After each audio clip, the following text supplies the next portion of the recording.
parang meron. Anong nangyari ba? Kasi dati pag in-interview ka namin, medyo diverted palagi yung sagot mo eh. Parang, iwas ka kaagad. Anong nangyari? Bakit parang medyo open ka na sa feelings mo ngayon sa class about Katrin? Pero gusto namin yan, we like it. Parang hindi naman nakakasawa, nakakaumay ng palagi. Iiwas. Actually, kasi may nakapagsabi sa akin na may sasawa ka na daw, so hinago ka na. Ako, salamat naman doon sa nagsabi. Hindi ho. Charot. Dahil maka-obvious naman kasi, di ba? Sige na, go! Relax, not too much. Supporta ka namin dyan, go! Hindi, ako ay sinasabi ko lang naman at ang hirap mag-isip ng kasinungalingan. Yun yung naisip ko nung habang tinatanong nyo, pag nag-isip pa ako ng kasinungalingan ngayon, mahirapan lang ako, baka mag-backing pa ako. So, yung totoo na yung sinabi ko. And, feeling ko lang you deserve an answer. And you got it. Thank you. What is that answer, DJ? Medyo ano It ba? is love. The answer is love. Bongga ka talaga, DJ. I love you. Charot. Katrin, ikaw naman. So, ano ang nararamdaman mo? Na parang hindi ka nag-react. Ibig sabihin react, walang, tawag doon yung hesitate, rejection, tama. Parang go ka na lang with the flow. Kung ano sabihin niya. Anong, napag-usapan niyo ba ito? Or natutuwa ka na ba ngayon? Very expressive na, ano ba? Bakit naman ba't ko naman siya babasagin, di ba? Yung, sorry. Hindi kasi nakakatuwa kayo together ng ganyan, promise talaga. Mas lalo nakakita. Hindi kasi parang, ang hirap nga yung, parang, hindi naman sa inuuto mo yung mga tao or parang pinapaikot mo sila, ganun. Parang kami, basta usapan namin ni DJ, on or off cam, importante yung ipapakita natin sa kanila kung ano yung totoo, yun talaga. And yun, kung ano nakikita nyo ngayon, yun, ganun po talaga eh. So, maybe grabe talaga yung care namin sa isa't isa and sobrang importante. Grabe, malaking parte na kami ng isa't isa. Parang magnet na kaming dalaw, di mo mapag-iwalay. And kung ano nakikita nyo yun lang po yung totoo talaga. Ano yung totoong nakikita namin? Kasi nakikita namin kayo, okay. Ano yung talagang mas precise. Ha?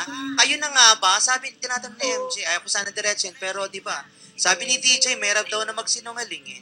Di ba, mas baka magbabakal pa siya. Ano po yan? Kayo na ba? Huwag muna. Sorry. Tapos sabi mo kanina, love, tapos wag muna, parang naglalaro kayo. Oo, kasi sabi nila parang hindi na inuuto or something. Anyways, ganun ka rin ba, Kat, na love din ang description mo? Katulad ng description ni DJ.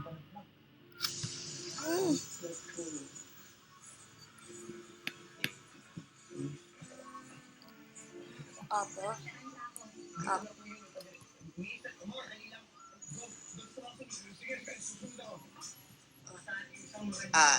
Yung sunod kong question, gaano ka-supportive ang parents mo sa feelings mo kay DJ? Kasi di ba, for a time medyo Oy, huwag nga kayo mag-internet, naglalag yung akin.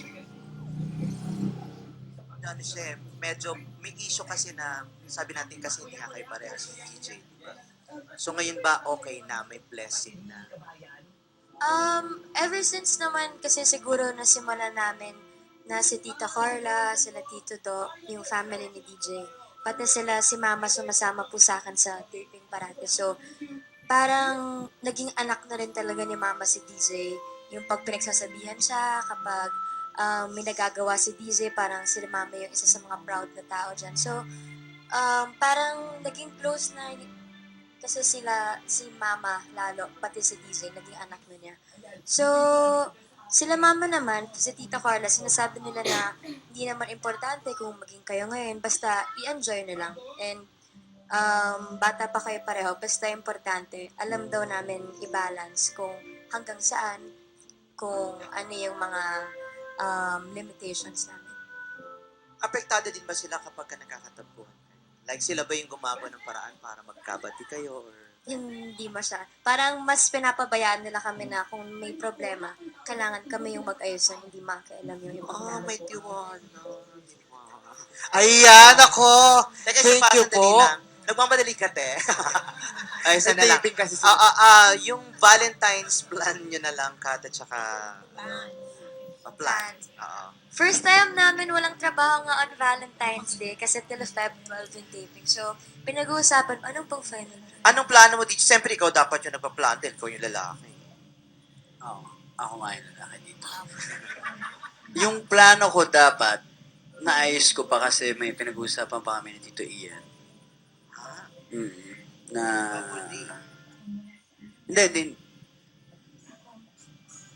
Hindi double take. Double take? What the hell? Nabulol pa ako. Double date. Yun. Ngayon inaayos ko pa kung ano yung gagawin namin sa 14. Pero meron na. Inaayos ko lang kung saan. Pero meron na. Meron ka na rin idea kung ano yung regalo for Kat? Or nabili mo na ba siya? Or na-order mo na? Ganyan, ganon. Hindi pa pwede ibigay. Di ba? Hindi ko pa nabibili. Oh, pero na-order mo na. Na-order niya na. Ibig sabihin, ikaw na lang magbabayad, in-order niya na lang. Kinutsaba mo yung in-order niya na ikaw na magbabayad. Hindi, kasi sinabi ko sa kanya na mas mabuti na siguro ikaw na ang pumili ng talagang gusto mo. Kesa magmagaling pa ako eh. Biglang di mo naman gusto. Mamaya bigyan ko pa siyang singsing na bungurin. Hindi niya gusto yung mga ganun. Bakit sing-sing agad? Eh syempre, Kasi meron na siyang magpapakasal pen. ako. Kala nyo. Hindi naman ako maniniwala. Oo, syempre. Pero sing-sing talaga naisip mo. Na ibigay ko sa kay Catherine. Siguro. Sige, thank you. Okay, Thank you, alright. Ray. We'd like to greet Vinya Vivar. Happy birthday, Ate V. Ayan, ako. At syempre, maraming salamat po sa ating mga press na pumunta ngayong gabi. Simulan po natin imbitahan ang ating mga kaibigan sa press na tutukan ang huling linggo ng Pangako Sa'yo. Simulan po na.